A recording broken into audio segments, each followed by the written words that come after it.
अस्सलाम वालेकुम dear students, मैं हूं अब्दुल मालिक सुल्तान और आप देख रहे हैं एलिमेंट्री लीनियर अलजेब्रा की लेक्चर सीरीज़। आज हम सिस्टम ऑफ लीनियर इक्वेशन को बाय फैक्टराइजेशन मेथड जो है वो सॉल्व करना सीखेंगे। हमारे पास दो टाइप की फैक्टराइजेशन होती है।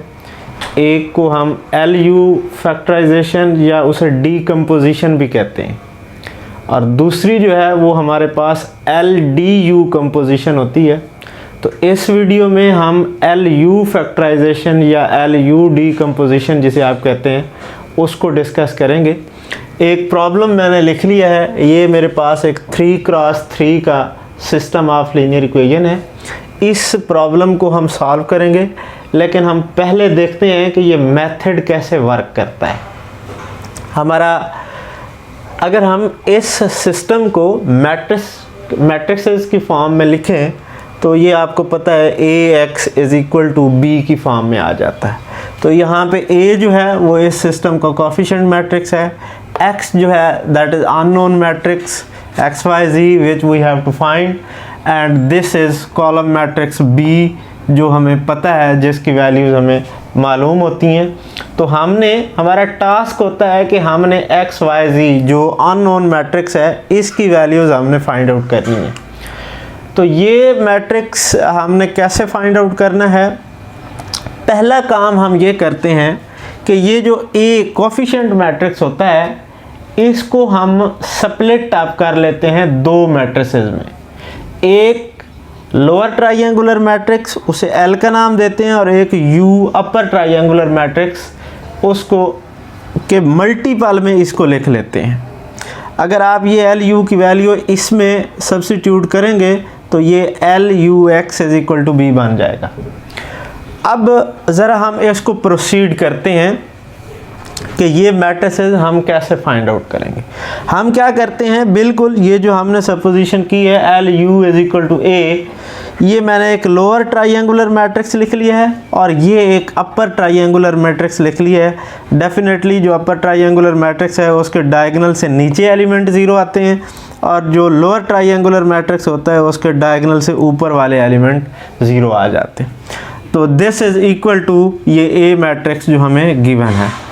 अब यहाँ पे फर्दर हमारे पास दो मेथड अडॉप्ट होते हैं।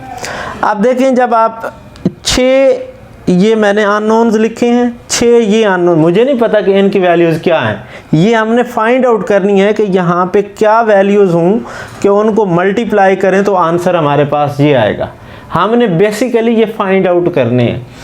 तो ज़रा प्रॉब्लम ये है यहाँ पे होता कि 6 अननोन ये हैं, 6 अननोन ये हैं। जब आप इसको मल्टीप्लाई करेंगे तो ये आपके पास 9 इक्वेशन के अंदर 12 अननोन्स आ जाएंगे। तो ये सॉल्वेबल नहीं है, यूनिक सोल्यूशन उनका नहीं आएगा हमारे पास। तो हम क्या करते हैं, दो मैथमेटिशियन थे, एक का नाम था क्राउट और दूसरे का नाम था डुलीज। एक का नाम क्राउट्स था और एक का नाम डुलीज, कुछ लोग इसे डू लिटल भी पढ़ते हैं, डुलीज मेथड। अच्छा, इन्होंने यहाँ पे एक कंडीशन बताई थी, क्राउट्स ने ये कंडीशन इंट्रोड्यूस करवाई थी कि आप जो अपर ट्राइंगुलर मैट्रिक्स है उसके डायगोनल एलिमेंट को 1 1 और 1 कर दें। अब ये 3 अननोन्स हैं और ये 6 हैं, तो 9 अननोन्स विद 9 इक्वेशंस आपके पास आएंगे, तो वो आसानी से आप फाइंड आउट कर सकते हैं।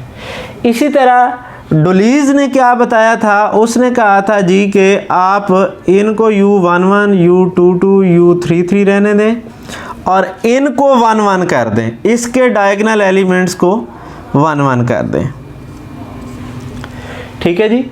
तो आपके पास ये मेथड जो है कि अगर आप लोअर ट्राइंगुलर मैट्रिक्स के डायगोनल एलिमेंट को 1 1 कर देते हैं तो ये डुलीज मेथड कहलाता है, और अगर अपर ट्राइंगुलर मैट्रिक्स के डायगोनल एलिमेंट को 1 1 कर देते हैं तो ये क्राउट्स मेथड कहलाता है। तो ये जो मैंने कैलकुलेशन की है मैंने क्राउट्स मेथड से की है। तो यहाँ पे मैं जो वैल्यूज़ हैं इनकी सब्स्टिट्यूट कर देता हूँ और यहाँ पे जो है वो वैल्यूज़ जो है वो 1 1 आ जाएंगी। ये सारी वैल्यूज इन दोनों मैट्रिसेस को आप आपस में मल्टीप्लाई करेंगे। तो ये मैंने मल्टीप्लिकेशन के बाद मैट्रिक्स लिखा हुआ है, आप इसको चेक कर सकते हैं। First row with first column, then first row with second column, first row with third column and so on. ये मल्टीप्लाई करेंगे। अब ये दो मैट्रिक्स आपस में इक्वल हैं, तो हमने क्या करना है, इनके कॉरस्पॉन्डिंग एलिमेंट्स को कंपेयर करता जाना है, इक्वल करता जाना है। L11 is equal to 1, L21 is equal to 2, ये हमारे पास 2 है। L31 इज इक्वल टू 3 आ गया जी। ये पहला कॉलम जो है वो सारा फाइंड आउट हो गया। अब आप पहले कॉलम के बाद पहली रो को कंप्लीट करेंगे। L11 U12 is equal to 1, यहाँ से L11 की वैल्यू आपको पता है, तो U12 इज इक्वल टू आपके पास 1 आ जाएगा। फिर L11 U13, L11 U13 is equal to 2, L11 की वैल्यू 1 है तो U13 इज इक्वल टू 2 आ जाएगा। फिर ये वाली वैल्यू लें, दूसरा कॉलम कंप्लीट करें जी। L21 U12, L21 U12 plus L22 is equal to 3, तो यहाँ से L22, ये दोनों वैल्यूज़ आपको पता है, L2 निकालेंगे तो वो 1 के इक्वल आ जाएगा। फिर इसी तरह ये और ये कंपेयर करेंगे, तो यहाँ से L32 U23 L33 इन सब की वैल्यूज़ आ जाएंगी। तो अब हमें पता चल गया है कि L मैट्रिक्स क्या बना हमारा। ये सारी वैल्यूज़ जो हैं जो निकाली हैं वो सब्स्टिट्यूट कर देंगे, तो ये हमारे पास L मैट्रिक्स बन गया है और ये हमारा U मैट्रिक्स बन गया है। अब इसका प्रोसीजर देखते हैं कि हमने इसको आगे फर्दर हमने तो पहुंचना है x y z की वैल्यूज़ पे। तो जब आपने यहाँ पे आपके पास क्या था, ax is equal to b था, फिर आपने क्या किया, a को lu पुट कर दिया, फिर आप सब्स्टिट्यूट करें ux is equal to y, तो हमारे पास क्या बन जाएगा, ly is equal to b बन जाएगा।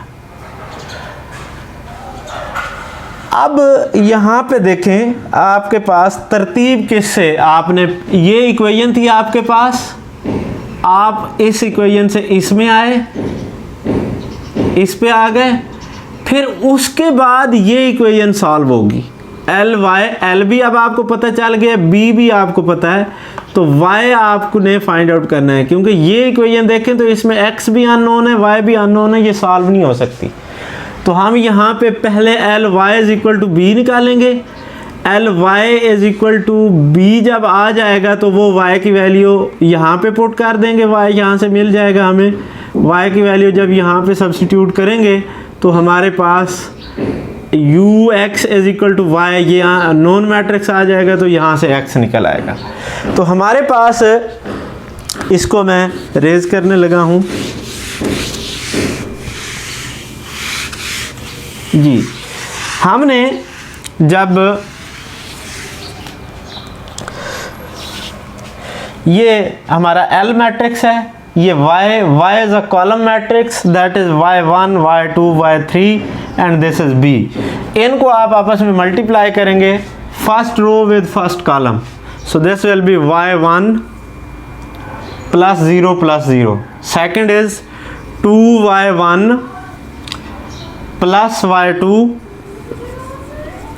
and third is 3y1 plus 3y2 minus 2y3, और ये मैट्रिक्स आ गया आपके पास, और b इज इक्वल टू 4 10 17। जब आप इनको कंपेयर करेंगे तो y1 इज इक्वल टू 4 आ जाएगा, 2y1 plus y2 is equal to 10 आ जाएगा। यहाँ से आप y2 कैलकुलेट करेंगे तो 10 माइनस 2 y1 की वैल्यू 4 है, तो ये y2 इज इक्वल टू आपके पास 2 आ जाएगा। देन आप जब थर्ड इक्वेशन को कंपेयर करेंगे, 3y1 plus 3y2 -2y3 is equal to 17। तो यहाँ से पास y3 जो है वो आ जाएगा 3y1 plus 3y2 -17 divided by 2, और यहाँ से आपके पास y3 जो है वो आ जाएगा 1/2 के इक्वल। इसको आप y1 और y2 की वैल्यूज़ पुट करेंगे तो ये आपके पास y मैट्रिक्स जो है, यहाँ से आप जिसे आपने लिखा था y1 y2 y3, वो हमारे पास आ जाएगा इक्वल टू 4 2 एंड 1/2। तो ये हमारे पास y की वैल्यू आ जाएगी। नेक्स्ट हम जो इक्वेशन है ux is equal to y वो यूज़ करेंगे और हम x की वैल्यूज निकालेंगे जो हमारी गोल है, जिस पे हमने पहुंचना है जी। तो u मैट्रिक्स जो हमने upper triangular matrix find out किया था वो हमारे पास ये मैट्रिक्स आ जाता है 1 1 2 0 1 2 एंड 0 0 1। तो ये वैल्यू y की और u की इस इक्वेशन में सब्स्टिट्यूट कर दें तो u हमारे पास जो है वो आ जाता है 1 1 2 0 1 2 0 0 1। y की वैल्यू हमने अभी कैलकुलेट की है, दैट इज़ 4 x की वैल्यू हमारे पास x y z, और y जो है वो हमने अभी कैलकुलेट किया है, that is equal to 4 2 1/2, 4 2 and 1/2। तो अगर आप इनको मल्टीप्लाई कर दें तो ये हमारे पास x plus y plus 2z, और ये आ जाएगा y प्लस 2z, और ये आ जाएगा z।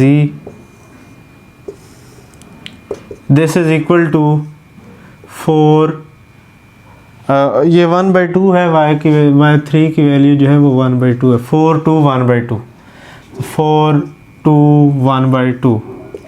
तो यहाँ से आपके पास x plus y plus 2z that is equal to 4, y plus 2z that is equal to 2 and z is equal to 1/2। तो z की वैल्यू यहाँ से आपके पास 1/2 आएगी। इस इक्वेशन में z की वैल्यू पुट करें तो y is equal to 2 minus 2z that is equal to y is equal to 1 आ जाएगा जी। और इसके साथ इस इक्वेशन में x कैलकुलेट करें इसमें से तो 4 minus y minus 2z that is equal to 2 आ जाएगा जी। तो ये हमारे पास x की वैल्यू 2 आ गई। तो अगर आप सोल्यूशन सेट लिखना चाहते हैं x y z that is equal to 2 1 and 1/2। तो ये हमारे पास इस तरह से ये system of linear equation by LU decomposition method जो है वो सॉल्व हो जाएगा। आप ये हमने जो टेक्निक यूज़ की है that is of crowds method. तो डुलीज मेथड अगर आपने यूज़ करना हो तो फिर लोअर ट्राइंगुलर मैट्रिक्स के डायगोनल एलिमेंट को 1 1 करके उस मेथड से भी आप सॉल्व कर सकते हैं। Answer will be the same, answer change नहीं होगा।